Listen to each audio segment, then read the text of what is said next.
MD Lovely YouTube channel එකට මම ඔයාව සාදරයෙන් පිළිගන්නවා. අද වීඩියෝ එකෙන් මම ඔයාලට අරන් ඉන්නේ ලංකාවේ තියෙන ලස්සනම ස්ථානයක් ගැන. ඒ තමයි බදුල්ල දිස්ත්‍රික්කයේ කුඹල්වල මහමෙවුනා අසපුව ගැන. ඉතින් මේ පිට තියෙන දිව්‍ය ලෝකයක් කිව්වොත් මා නිවැරදි කියලා හිතෙනවා. ඉතින් මම මෙහි ගියේ නම් වෙසක් පොය දවසේ. දානන් සෙනඟ ගොඩක් හිටියා.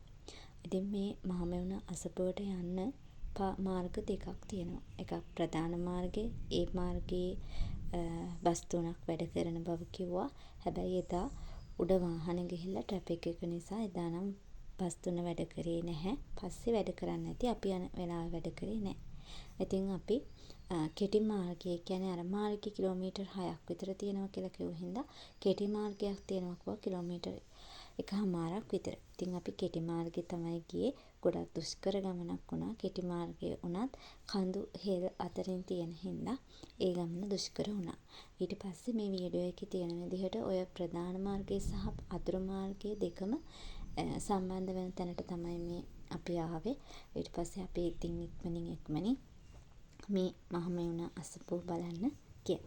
ඉතින් ඇත්තටම සුන්දර අත්දැකීමක් වුණා. හරිම ලස්සනයි. මෙහි පිට දිව්‍ය ලෝකයක් වගේ මේ කුඹල්බෙල මහමෙවුනා අසපුව. අපිත් ඉතින් හොඳට වැඳ පුදාගෙන වෙසක් දවස හොඳට සැමරුවා. ඉතින් මම හිතනවා මේ වීඩියෝ එක ඔයාලට වැදගත් වෙයි කියලා. ට්‍රැවල් එකක යන්න නම් රුපියල් 800ක් 1000ක් වගේ මුදලක් යනවා. බස් එක යන්න විතරක් 60ක් කිව්වා. එන්න විතරක් ආයි 60ක් ගන්නවා කිව්වා. එතකොට 120ක් යනවා කියලා කිව්වා. එදා වැඩ කරපු නැති නිසා තමයි බස් එකේ යන්න බැරි වුණේ. අපි ගියේ පයින්. ඉතින් මම හිතනවා මේ වීඩියෝ එක ඔයාලට වැදගත් වෙයි කියලා. ආයෙත් මේ වගේ වීඩියෝ එකකින් හම්බෙමු. එහෙනම් බයි බයි.